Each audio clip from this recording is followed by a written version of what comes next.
ಈಗಂತೂ ಫಾಸ್ಟ್ ದುನಿಯಾ, ಎಲ್ಲಾನು ಎಲ್ಲಾರ್ಗೂ ಕ್ವಿಕ್ ಆಗಿ ಆಗ್ಬಿಡ್ಬೇಕು. ಜನಕ್ಕೆ ಇವಾಗ ರೆಡಿಮೇಡ್ ಊಟನೂ ಬೇಕು, ಪ್ರಿಸರ್ವೇಟಿವ್ಸ್ ಇರಬಾರ್ದು, ಟೇಸ್ಟಿಯಾಗೂ ಇರಬೇಕು, ಅಥೆಂಟಿಕ್ ಆಗೂ ಇರಬೇಕು, ಹಳೆ ಕಾಲದ ವ್ಯಾಲ್ಯೂಸು ಇರಬೇಕು, ಹೊಸ ಪ್ಯಾಕೇಜಿಂಗ್ ಅಲ್ಲಿ ಇರಬೇಕು. ಇಷ್ಟೆಲ್ಲ ಸ್ಪೆಸಿಫಿಕೇಶನ್ಸ್ಗೆ ನಾನ್ ಟ್ರಸ್ಟ್ ಮಾಡೋದು ಸಿರಿಮನೆ ವೆಂಚರ್ಸ್ ಅವ್ರನ್ನ.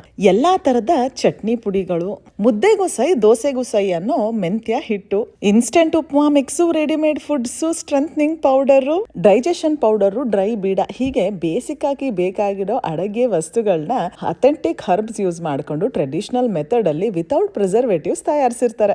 ಅಂಡ್ ಇವರ ವರ್ಲ್ಡ್ ಫೇಮಸ್ ಅಂಟಿನ ಉಂಡೆ ಅಂತೂ ಬಾಯಿಗಿಟ್ರೆ ಆಹಾ ಓಹೋ ಅನ್ನಂಗಿರುತ್ತೆ. ಇನ್ನೇನ್ ವಾಪಸ್ ಅಮೆರಿಕಕ್ಕೆ ಹೋಗ್ತಾ ಇದೀವಿ ಅಂದ್ರೆ ನಮ್ಮೂರ್ ಸೊಗಡ್ನ ಒಂದ್ ಸ್ವಲ್ಪ ಎತ್ತಾಕೊಂಡು ಹೋಗ್ಬೇಕಲ್ಲ, ಅದಕ್ಕೆ ಇದನ್ನೆಲ್ಲ ಸೂಟ್ ಕೇಸ್ ಅಲ್ಲಿ ಪ್ಯಾಕ್ ಮಾಡ್ಕೊಂಡಿದ್ದಾಯ್ತು. ಇವರು ಆಲ್ ಓವರ್ ವರ್ಲ್ಡ್ ಎಲ್ಲಾ ಕಡೆ ಶಿಪ್ಪಿಂಗ್ ಕೂಡ ಮಾಡ್ತಾರೆ. ಸಿರಿಮನೆ ವೆಂಚರ್ಸ್ ಅವರ ಸ್ಪೆಷಲೈಸೇಷನ್ ಇರೋದು puberty basket, post pregnancy basket, ಮತ್ತೆ ಸಾಕಷ್ಟು ಹೆಲ್ದಿ ಸ್ನಾಕ್ಸ್ ಅಲ್ಲಿ ಬಾಣಂತಿ ಲೇಹ್ಯ, ಅಂಟಿನುಂಡೆ, ಸ್ಟ್ರೆಂಥನಿಂಗ್ ಪೌಡರ್ ಅಂತ ಸಾಕಷ್ಟು ಟ್ರೆಡಿಷನಲ್ ಮೆಥಡ್ಸಿನ ವಸ್ತುಗಳು ಇವ್ರ ಹತ್ರ ಸಿಗುತ್ತೆ.